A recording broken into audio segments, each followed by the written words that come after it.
बिस्मिल्लाहिर्रहमानिर्रहीम।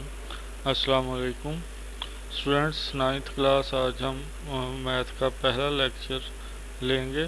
तो पहला ही चैप्टर स्टार्ट करेंगे। आपका पहला चैप्टर है matrices and determinants. Urdu medium में उसको कालब और कालबों का मख्ता लिखा गया होगा। मैट्रिक्स मीन कालब होगा और डिटर्मिनेंट का मतलब कालबों का मख्ता। तो अब देखते हैं हमारे पास ये कालब क्या चीज़ होती है और फिर उसकी कुछ प्रॉपर्टीज़ देखेंगे और उसके बाद हम एक्सरसाइज की तरफ जाएंगे। तो मैट्रिक्स या कालब देखें। पहले मैंने यहाँ पे जो नाम लिखा था, चैप्टर का नाम जो था वो था मैट्रिसेस। मैट्रिसेस का मतलब ये देखिए मैट्रिसेस, और इधर मैट्रिक्स लिखा गया है। मैट्रिक्स सिंगल के लिए होता है, एक के लिए, और मैट्रिसेस जमा है, प्लूरल है। ठीक है। तो मैट्रिक्स की जमा मैट्रिसेस है। उर्दू में इसको हम कालब का नाम देते हैं। तो ये क्या होते हैं, कैसे होते हैं, देखें। इसकी डेफिनेशन लिखी हुई है हमारे पास, आप बुक पे भी है। क्या रेक्टेंगुलर अरे और formation of collection of entries या नंबर्स। इन एंट्रीज के अंदर जो है हमारे पास सिर्फ नंबर नहीं हो सकते बल्कि स्मॉल लेटर्स भी इस्तेमाल हो जाते हैं, इसलिए मैंने एंट्रीज का लफ्ज़ लिख दिया। स्मॉल लेटर्स भी इस्तेमाल हो सकते हैं इनक्लोज्ड बाय ब्रैकेट्स, के ये एक मुस्ततीली किस्म की, चौकोर किस्म की अरेंजमेंट होती है। नंबर्स लिखे हुए होते हैं और इन नंबर्स को जो है बड़ी ब्रैकेट के अंदर बंद कर दिया जाता है। देखें ये 1 5 9 7 0 5, ये देखें तो एक चौकोर सी बन रही है और इसको जो है बड़ी ब्रैकेट के अंदर बंद कर दिया गया है। इसी तरह दूसरा भी देखें तो वो ABCD, तो ये भी इसी तरह से बंद कर दिया गया। तो ऐसे नंबर्स जब इस तरह से लिखे जाएंगे तो ये कालब कहलाएंगे, बड़ी ब्रैकेट के अंदर ये हमेशा होंगे। इनका जो नाम होता है वो कैपिटल लेटर्स में लिखा जाता है। जैसे ये देखें A लिखा हुआ है, या फिर दूसरे वाला को देखें तो उसमें B लिख दिया है। और जो इनके अंदर एंट्रीज होती हैं, या तो ये नंबर्स हो सकते हैं, नंबर किसी भी किस्म के हो सकते हैं, पॉजिटिव भी हो सकते हैं, नेगेटिव भी हो सकते हैं, और जो है ज़ीरो भी हो सकते हैं, रिपीट भी हो सकते हैं। जैसे मैंने यहाँ पे 5 2 बार भी लिख दिया है। या फिर स्मॉल लेटर्स हो सकते हैं। बड़ा लेटर जो होगा वो नेम के लिए होगा, नाम होगा, देखें A और B, और जबकि जो इनकी एंट्रीज होंगी उसमें स्मॉल लेटर्स इस्तेमाल हो सकते हैं। ये देखें ABCD, छोटी ABC यानी कि अरकान के तौर पे आ सकती है। तो ये जो अब रेक्टेंगुलर अरेंजमेंट है दो तरह की होती है। दो तरह से क्या मुराद है, ये लेफ़्ट टू राइट, बाएं से दाएं की जानब भी होती है, और अपर टू बॉटम, ऊपर से नीचे की तरफ भी होती है। देखें अगर इसमें चलें, एक में आपको मैं ये दिखाता हूँ कि लेफ़्ट टू राइट, इसी तरह से इसको आप अपर टू बॉटम भी देख सकते हैं। ठीक है। तो ये दो तरह की अरेंजमेंट होती है। जो लेफ़्ट टू राइट होती है इसको कितार या रो कहते हैं। ठीक है। जो बाएं से दाएं जानब होती है, जिस तरह आपके रजिस्टर के ऊपर लाइनें लगी हुई होती हैं, तो एक लाइन के ऊपर जितने भी नंबर लिखेंगे वो एक लाइन होगी, जो दूसरे के अंदर लिखेंगे वो दूसरी कितार कहलाएगी, जो तीसरी में चले जाएंगे अगर तो फिर तीसरी कितार कहलाएगी। जबकि कॉलम क्या होते हैं, कॉलम ऊपर से नीचे की जानब होते हैं। जिस तरह हाशिया आपके रजिस्टर पे लगा हुआ होता है या आप खुद लगा लेते हैं, तो वो कॉलम होते हैं। 1 और -7 एक कॉलम हो गया, इसी तरह से 5 और 0 दूसरा कॉलम हो गया, 9 और 5 तीसरा कॉलम हो गया। जबकि कितारें थी 1 5 9 एक कितार होगी, -7 0 और 9 दूसरी कितार होगी। तो अब ये यहाँ पे नेक्स्ट जो है यही हमने समझना है, रो क्या होती है और कॉलम क्या होता है। रो यानी कितार, और कॉलम को उर्दू में भी आप कॉलम ही पढ़ेंगे। तो कितार देखें ये लेफ़्ट टू राइट 3 0 5 1, मैंने एक नया मैट्रिक्स यहाँ पे लिखा था और उसकी आपको बता दी। इसी तरह से दूसरी कितार में -9 1 3 0 आ जाएगा, जबकि तीसरी कितार में 5 1 5 2 1 3 आ जाएगा। जबकि अगर इसी में कॉलम देखें तो ये कॉलम, एक ये कॉलम बन जाएगा, इसी तरह से ये दूसरा कॉलम आ जाएगा, इसी तरह से ये तीसरा कॉलम, और ये फिर चौथा कॉलम। इसके अंदर 4 कॉलम आपके पास आ जाएंगे। तो ये 3 की तारें हो जाएंगी और 4 कॉलम हो जाएंगे। तो ये जो है हमारे पास कितार और कॉलम का कंसेप्ट हो गया कि रो क्या होती है और कॉलम क्या होता है। लेफ़्ट टू राइट कितार होती है, अपर टू बॉटम जो होता है वो कॉलम होता है। इसी से हमें पता चलेगा ऑर्डर क्या होता है मैट्रिक्स का, या इसको उर्दू में कालब का मर्तबा कहा जाता है। कालब का मर्तबा क्या है? तो कालब का मर्तबा या ऑर्डर ऑफ मैट्रिक्स जो होता है वो नंबर ऑफ रोज को मल्टीप्लाई किया जाता है नंबर ऑफ कॉलम्स के साथ। लेकिन ये सिर्फ ज़रब जो है ये निशान की हद तक होती है, इसको हम एक्चुअल मल्टीप्लाई या ज़रब करेंगे नहीं, सिर्फ ये ज़रब का निशान ही लगाएंगे दरमियान में कि क्या होता है order of matrix number of rows multiply by number of columns. बस ये जहन में रखना है कि पहले नंबर ऑफ रोज़ आएंगी या कितारों की तादाद पहले लिखेंगे और कॉलमों की तादाद बाद में लिखेंगे। अगर आप उलट कर दोगे तो फिर वो गलत आंसर शुमार होगा, उसके मार्क्स नहीं मिलेंगे। तो कालब का मर्तबा या ऑर्डर ऑफ मैट्रिक्स क्या होता है? कितारों की तादाद ज़रब कालमों की तादाद। ज़रब की जगह पे बाई भी इस्तेमाल कर लेते हैं, बी वाई बाई, इंग्लिश वाला बाई जो होता है वो भी इस्तेमाल हो जाता है, वो भी लिखा हुआ आपको मिल जाएगा किताब के ऊपर। तो यहाँ पे हम देखते हैं कि ये एक मैंने कालब लिखा ए, वो है 2 5 9 -1 7 10। इसका अगर आर्डर बताना हो या मर्तबा बताना हो तो क्या होगा, इसकी पहले कितारों की तादाद देखी जाएगी। देखें ये एक कितार हो जाएगी, इसी तरह से ये जो है ये दूसरी कितार होगी। तो 2 कितारें होगी इसलिए हमने 2 लिख दिया। यहाँ पे ज़रब का निशान लगाया, फिर इसके कॉलम देखेंगे, एक कॉलम हो गया, ये देखें दूसरा कॉलम, फिर इसी तरह से देखें तो ये वाला जो है ये तीसरा कॉलम हो जाएगा। तो ये 3 कॉलम हो गए, इसलिए हमने लिख दिया ये इसका ऑर्डर या मर्तबा जो है 2 ज़रब 3 है। बस ये यहाँ तक ही करेंगे, इज़ इक्वल टू 6 आंसर नहीं लगाया जाएगा बल्कि इतना ही लगाया जाएगा। तो आपके ऑब्जेक्टिव में क्वेश्चन पूछ लिया जाता है कि एक कालब का मर्तबा 2 ज़रब 3 है या 2/3 है, तो बताएं उसके अंदर कितने कॉलम होंगे। तो हमें पता फिर होता है कि बाद वाला जो होता है वो कॉलम होते हैं। अगर कॉलम पूछेगा तो हम कहेंगे 3 है, अगर वो कहेगा कितारें कितनी हैं तो हमें फिर टिक करना पड़ेगा कि 2 कितारें हैं, 2 वाले को फिर टिक कर देंगे। इसीलिए अगर इसका 6 आंसर लिख देंगे तो फिर वो पता नहीं चल पाएगा। तो ये ऐसे अलग अलग ही लिखा जाएगा, जब भी आपने भी लिखना है तो ऐसे ही लिखना है। इसी तरह बी का देखें तो इसके अंदर 2 ही कितारें हैं, 2 ही कॉलम है, तो ये 2/2 हो गया जी। तो ये हो गया ऑर्डर ऑफ मैट्रिक्स। किसी ऑर्डर का मर्तबा क्या होता है जी? कितारों की तादाद ज़रब कालमों की तादाद। उसके बाद आ गया जी इक्वल मैट्रिक्स। इक्वल मैट्रिक्स क्या होती हैं, या मुसावी कालब उर्दू में इसको लिखा गया होगा उर्दू मीडियम वालों के लिए। मुसावी कालब या इक्वल मैट्रिक्स क्या होते हैं?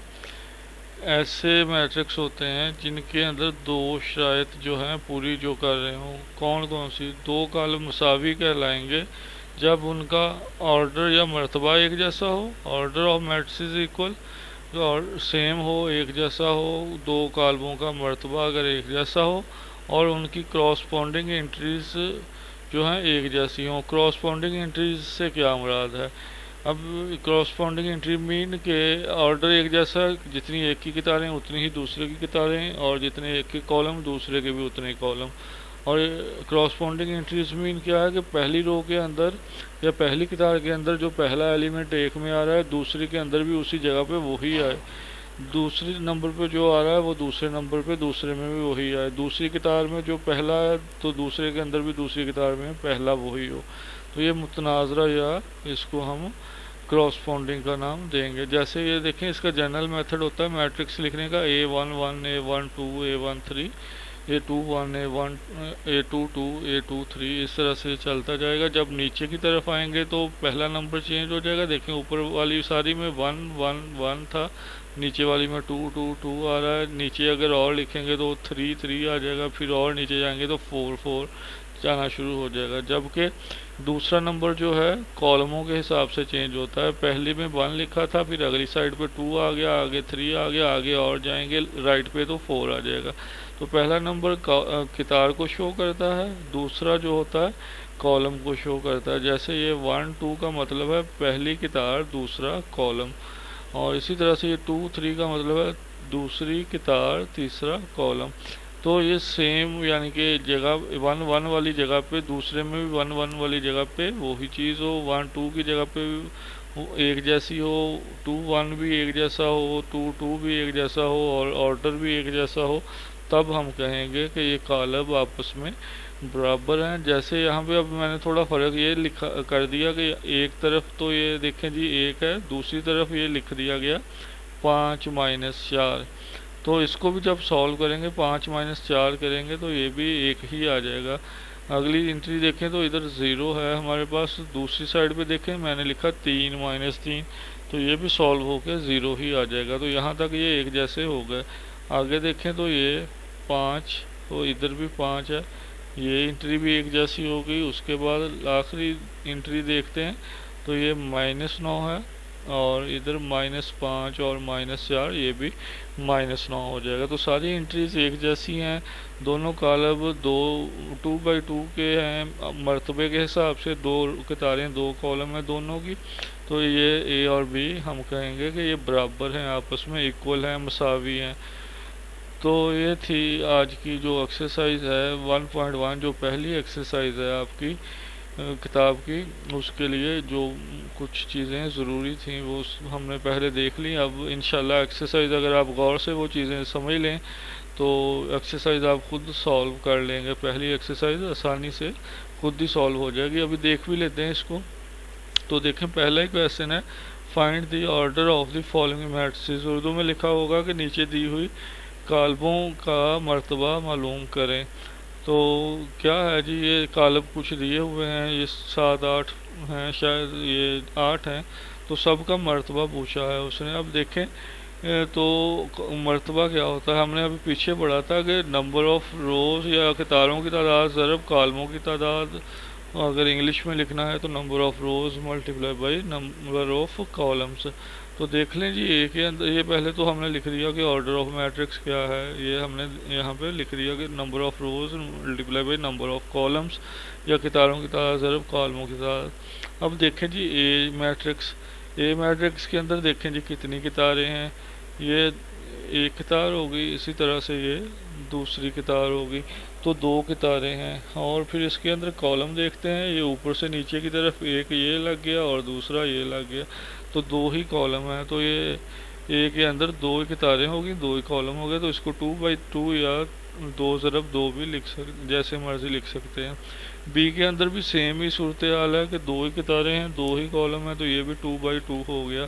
सी के अंदर देखें तो सी के अंदर ये सीधा एक ही बार कर सकते हैं हम, तो ये एक ही कितार है, इसमें कॉलम देखें एक इधर बन जाएगा ऊपर से नीचे, और ये दूसरी बार आएगा यहाँ पे। तो एक कितार है, 2 कॉलम बन गए इसमें। तो ये देखें सी के अंदर 1 ज़रब 2 हो गया, सी का ऑर्डर जो है 1 ज़रब 2 है। उसके बाद डी को देखते हैं जी। तो डी के अंदर कितारें देखते हैं कितनी हैं, ये देखें जी, हाँ जी शाबाश, एक 4 वाली अलग होगी, फिर इसी तरह से 0 वाली, और फिर इसी तरह से ये 6 वाली, ये 3 लाइनों पे आ रही है रकम।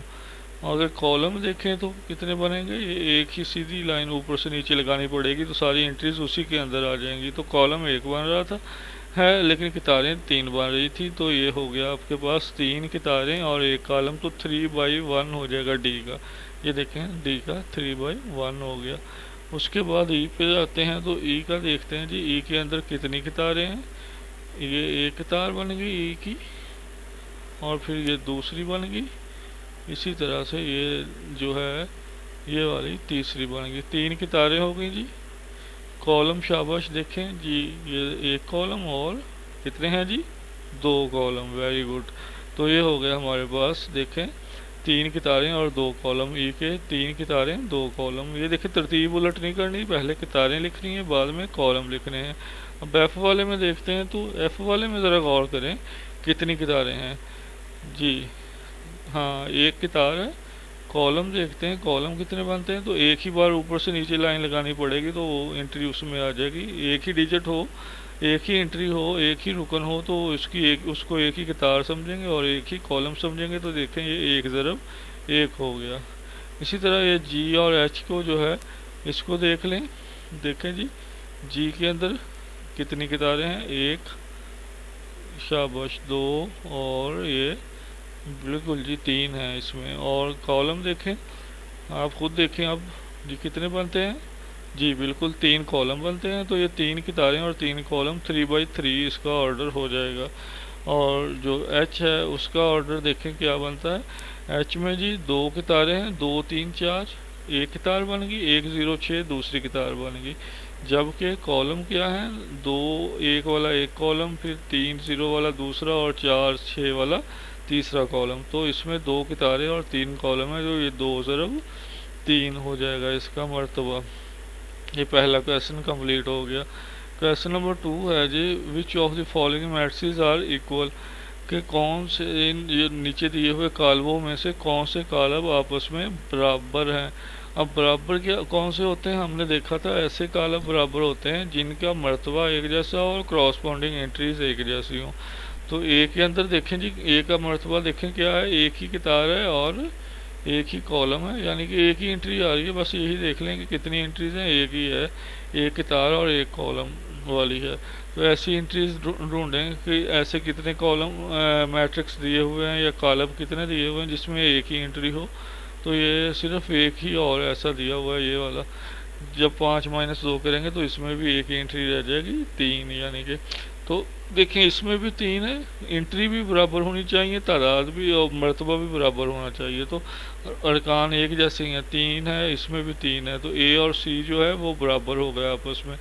इसी तरह बी में देखें तो ये 3 और 5 एक रो में लिखे हुए हैं, 3 और 5 ढूंढें यहाँ से कि 3 और 5 एक ही रो में आए जी। तो ये है आपके पास 3 5 बी के अंदर।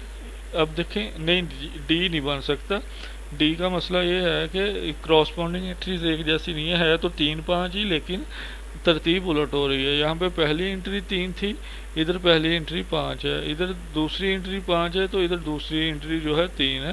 तो ये अपोजिट जगह पे हैं, इसलिए ये बी और डी जो है ये नहीं बराबर। कोई और ढूंढ लें, तो कोई और अगर मिल जाए तो जी शाबाश। देखें देखें, हाँ जी आई वाला जो है वो है जी आपके पास। उसमें 3 आ गया और 3 जमा 2 किया तो ये 5 हो गया। 3 5 बी में भी आ गया, 3 5 आई में भी है। तो बी और आई जो है ये आपस में बराबर हो जाएंगे। उसके बाद सी वाला तो पहले ही ए के बराबर हो चुका है। डी वाले को देख लें अब, डी वाला किसके बराबर है, इसमें 5 आ रहा है और फिर 3 आ रहा है एक रो के अंदर। तो 5 और 3 अगर इनमें देखें कहीं भी ऐसा नहीं है जिसमें 5 और 3 एक रो के अंदर आए, पहले 5 हो बाद में 3 हो। तो डी वाला किसी के बराबर नहीं आएगा। ई वाले को देख लें, ये 4 0 6 2 ऐसा देखें कौन सा है जी शाबाश, इसके नीचे पड़ा है 4 0 6 2। इसके अलावा कोई और भी है वाला, ढूंढें जी शाबाश, जिसमें 4 0 6 2 आता हो। हाँ जी बिल्कुल जे वाला है। ये देखें 2 और 2 4 हो जाएगा, 2 - 2 0 हो जाएगा, 2 और 4 मिलके फिर 6 हो जाएगा, 2 में 0 जमा करेंगे 2 ही हो जाएगा। तो ये देखें ई एच और जे तीनों एक जैसे हैं, ई एच और जे ये आपस में जी। तो उसके बाद देखते हैं हम, ये रह गया था हमारे पास एफ में है 2 और 6। तो 2 और 6 हमारे पास कॉलम की सूरत में है। देखें जी वाला देखें तो अगर 3 - 1 करेंगे ये भी 2 हो जाएगा, और 3 + 3 करेंगे ये 6 हो जाएगा। तो 2 6 ही ये भी बन जाएगा। इस तरह से एफ और जी जो है ये आपस में बराबर हो गए। ठीक है जी।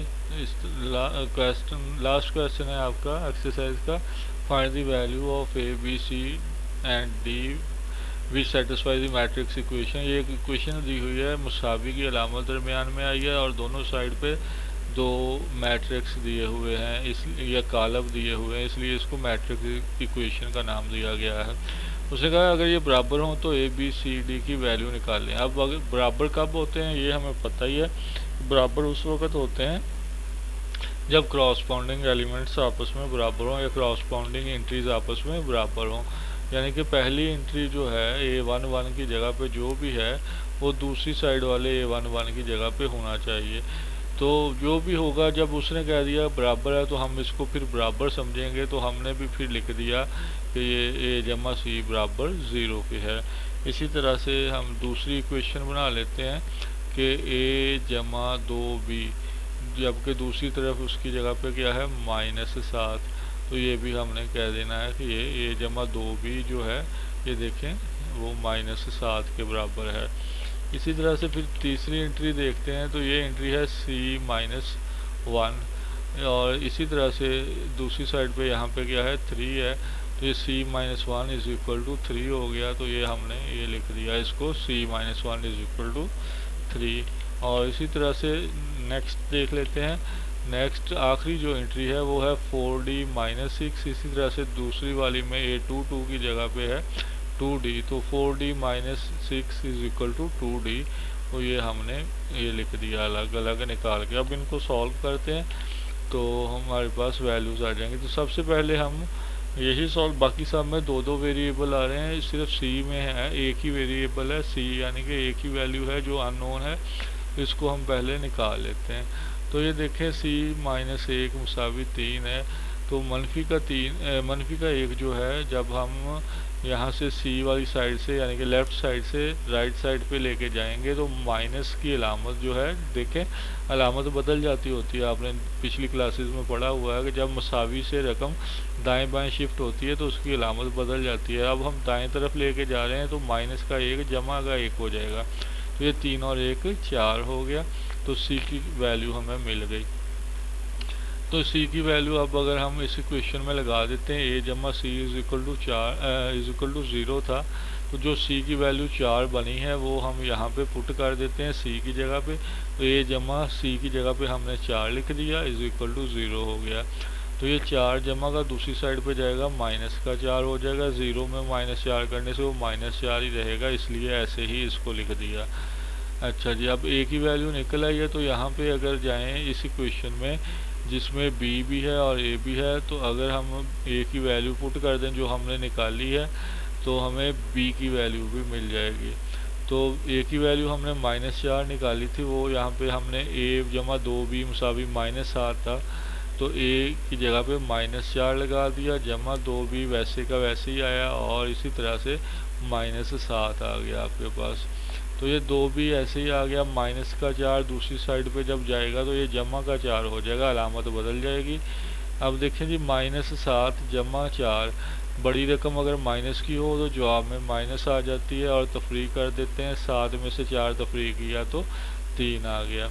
अब 2 जो है B के साथ ज़रब हो रहा है, 2B मुसावी -3 बना, तो 2 और B के दरमियान कोई अलामत नहीं है, इसका मतलब है 2 जो है ज़रब हो रहा है। इसको हम जब दूसरी साइड पे लेके जाएंगे, क्योंकि हमने B का जवाब निकालना है, तो ये ज़रब जो हो रहा है दूसरी साइड पे जाके तकसीम हो जाएगा। इस तरह से ये -3/2 हो जाएगा B का जवाब। अगर अब D वाले पे आए तो ये है 4D-6 is equal to 2D। तो D वाली रकम एक साइड पे कर लें, ये जमा का 2D है, इसको जब हम दूसरी साइड पे लेके जाएंगे तो ये माइनस का 2D हो जाएगा, और इसी तरह से माइनस का 6 जो है दूसरी साइड पे जाके जमा का 6 हो जाएगा। तो 4D में से 2D माइनस किया तो पीछे 2D बच गया। ये 2 जो है D के साथ ज़रब हो रहा था, 6 दूसरी साइड पे जाके तकसीम होगा तो 6/2 करेंगे, तो ये आपके पास D जो है वो 3 आ गया। इस तरह से ABCD के आंसर आ गए। ये देखें जी, A-4 B -3/2, C जो है 4 और D जो है 3। इस तरह से ये चारों आंसर आ गए। और ये एक इम्पोर्टेंट शॉर्ट क्वेश्चन भी है, अच्छी तरह से ये कर लीजिएगा। ये एक्सरसाइज कंप्लीट हो गई है, पहली एक्सरसाइज जो थी आपकी। नेक्स्ट लेक्चर में इंशाल्लाह दूसरी एक्सरसाइज करेंगे।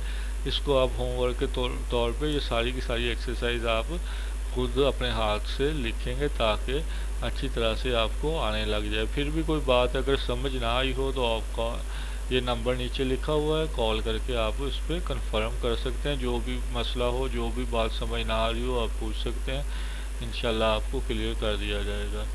अल्लाह हाफिज़।